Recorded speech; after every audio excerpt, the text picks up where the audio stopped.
And your favorite food served hot off the propane grill. When grilling, close it until you're sure the grill is lit. Use cylinder connections. Never transport and store cylinders in an upright position, and never store or use at usepropane.com. This message was brought to you by your local propane retailer.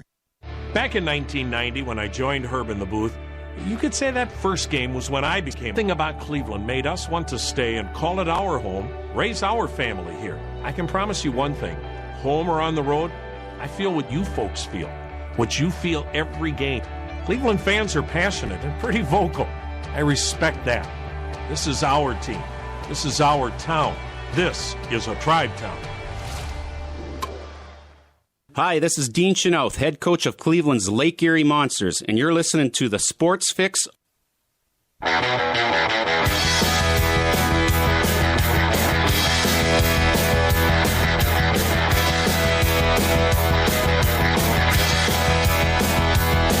It was a beautiful day, sun beat down.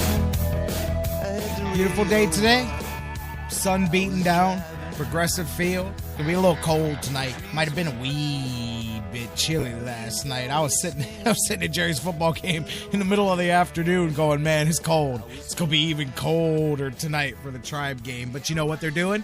Running down a dream, baby. They've got five games left, 5 games to win, and even then, we don't know what's going to happen. But none of it happens if you don't win all 5 of these. Got to win tonight. Got to take care of business. Cleveland Indians, baby. They've got 5 games left. Every one of them means this season. That's it. I mean, there's times that we are overstating things, and this, my friend, ain't one of them. The Indians, we know what they got to do. I'll set the reset for that before we go off the air here. Welcome back to the show. Sports Fix on the air. J-Rock back with you. A little Tom Petty in the background. As I said, Tribe running down a dream, baby, and running out of time to do it. Guys, a couple of things I wanted to talk to looking around the news of the day before we wrap things up. Rob Baronis died over the weekend in a car accident. Former Tennessee Titans kicker was a free agent and was out there. It was in an accident over the weekend and died.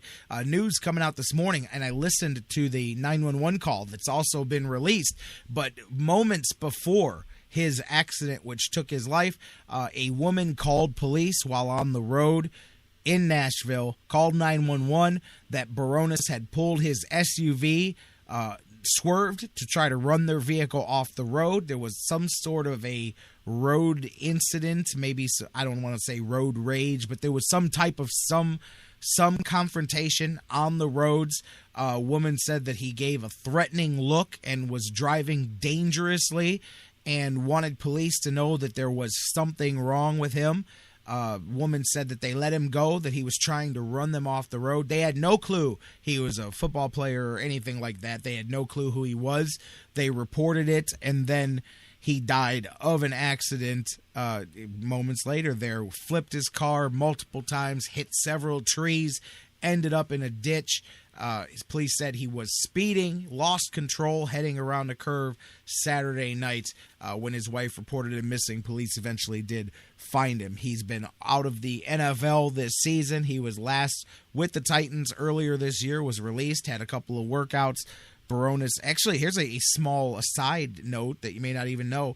He was married to the daughter of Terry Bradshaw. He married Rachel Bradshaw in June, newlywed Rob Baronis, and it makes that even more tragic. But I guess a bit of a new part to the story there. And, you know, I got to be honest. When I heard the 911 call, I was listening to it, and I saw this story here this morning. It got me thinking back to my own life. And I used to be, believe it or not, a bit of a hothead. I've been known for getting angry from time to time.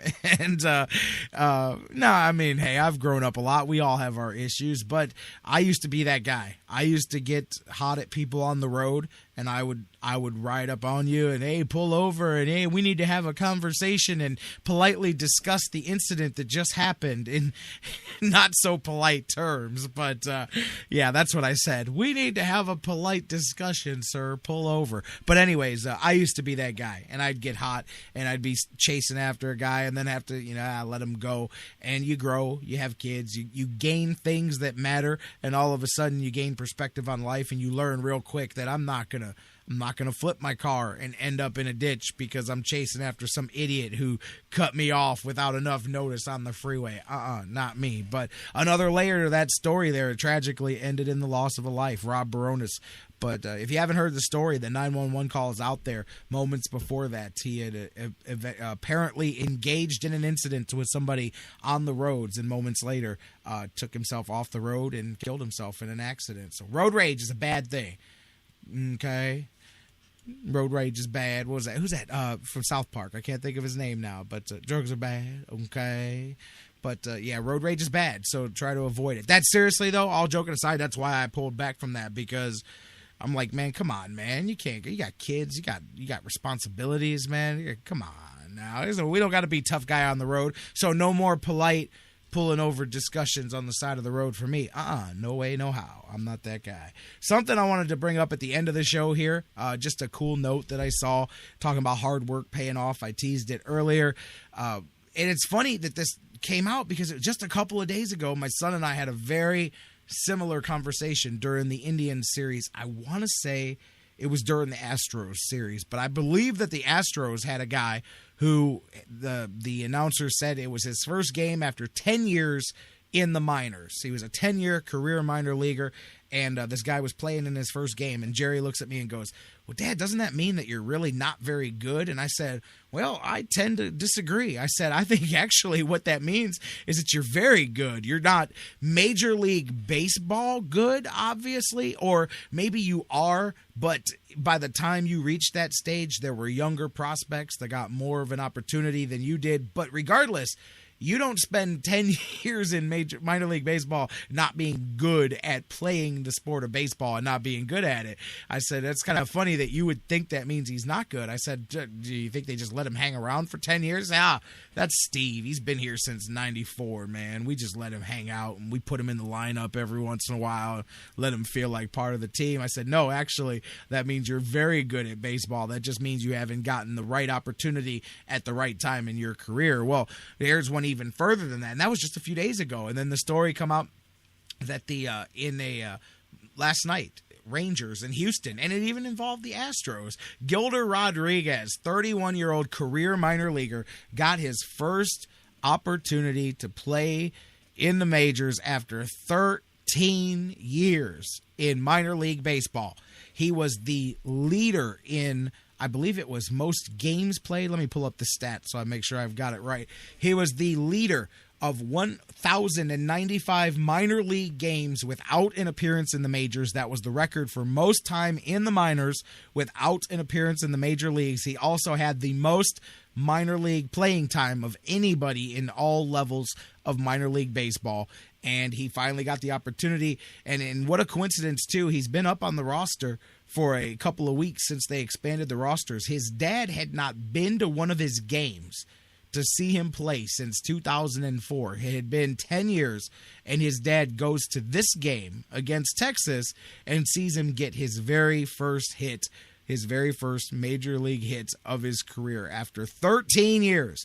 Bus rides and bad paydays and baloney blowouts and 13 years of it. It's good to see Gilder Rodriguez. Congratulations to him. Got his first hit, and it wasn't just any hit. It was the game-winning RBI. 13 years.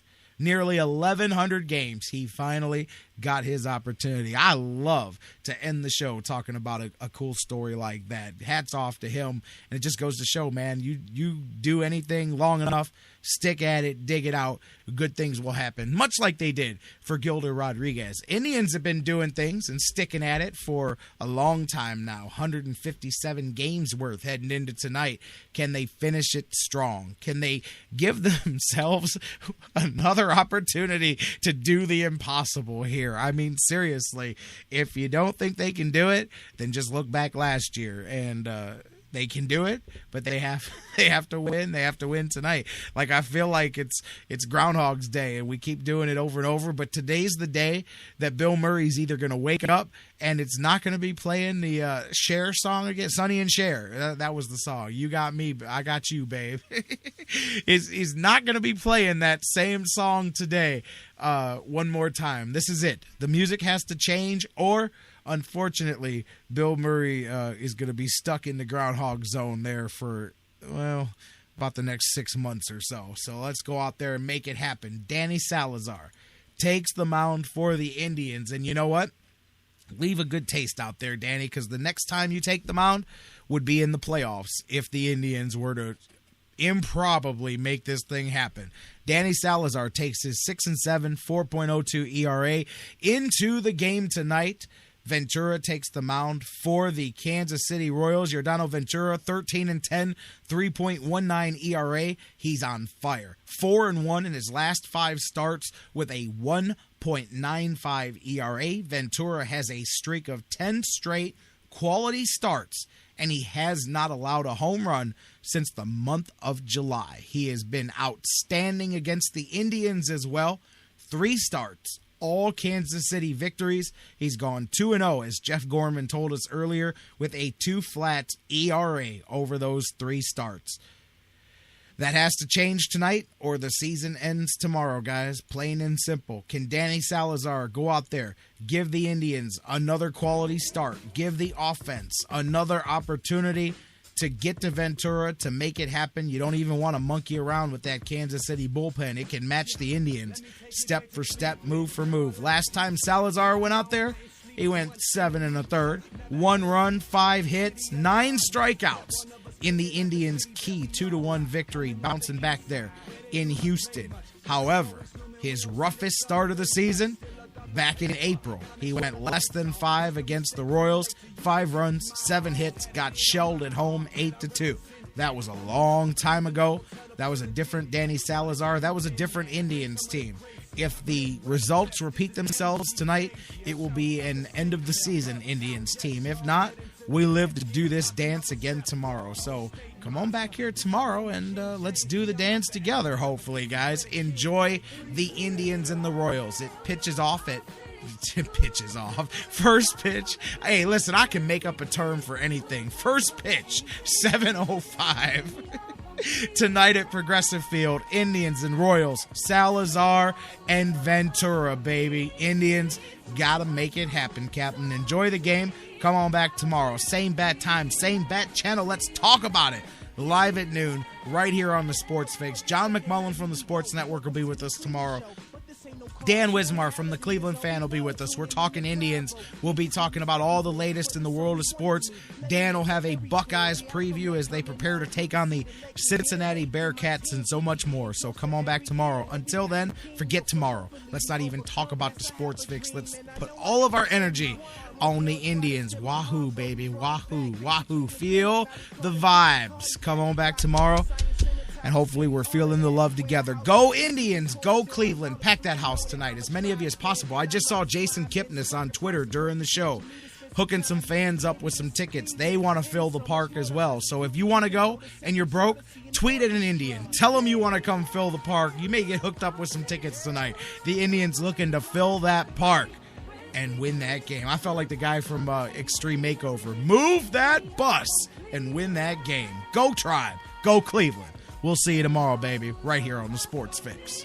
Streets we hustle, don't sleep.